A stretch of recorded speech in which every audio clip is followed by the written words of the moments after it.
decided to be an SI leader because it's a good way to review the material that I study here at BMCC.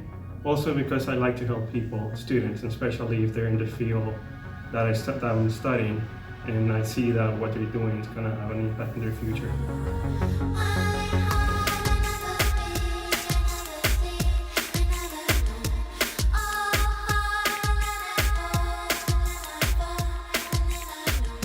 It's more like a friend in the profession, because students sometimes are afraid of professors. They see them as a figure that they have to be afraid of for some reason.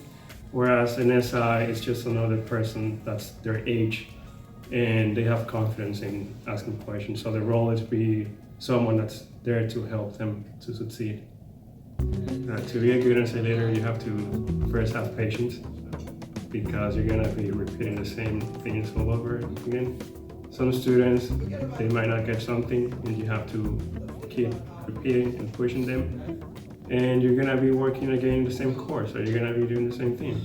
You have to have empathy as well.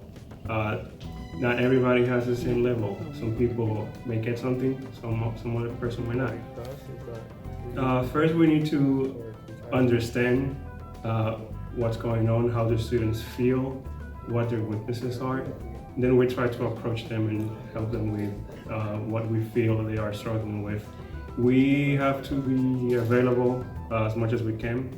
We need to make sure that the time we provide to them for study sessions matches the time they have free, so we can gather together and offer them a session that's going to help them succeed in class.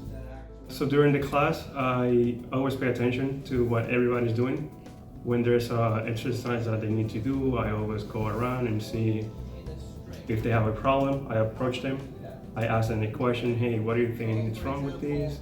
Maybe I say, hey, how would you do this in real life? Like, if I give you a piece of paper, how would you solve this problem? This is gonna work for this case. I only have one. What if I give you a 3, what if I give you 3 here?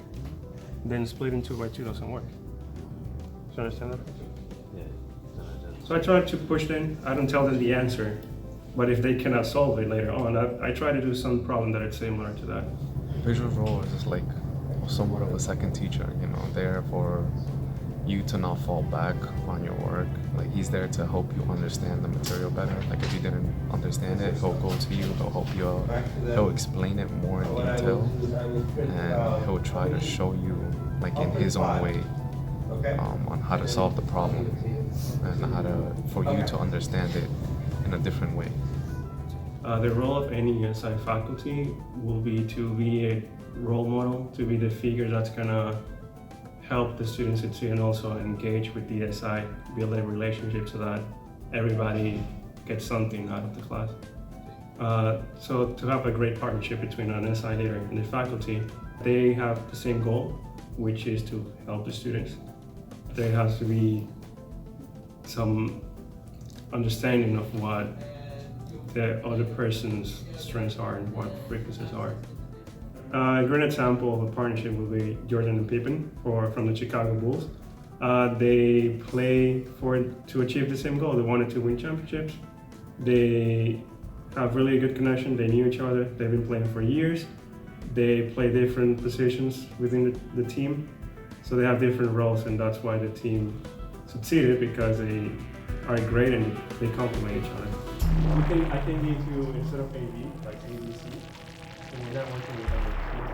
Yeah, oh yeah. If you're doing 3, then this becomes a lot more complicated, right? Yeah, you need to. And if you do 4, 5, 6, whatever, then it becomes undoable. So the partnership between Jordan and Pippen, we can see that and relate that to being an SI, between the faculty and the actual SI, in that they both know each other. Someone has some strengths, they have weaknesses, but they complement each other, and we are working for the same thing.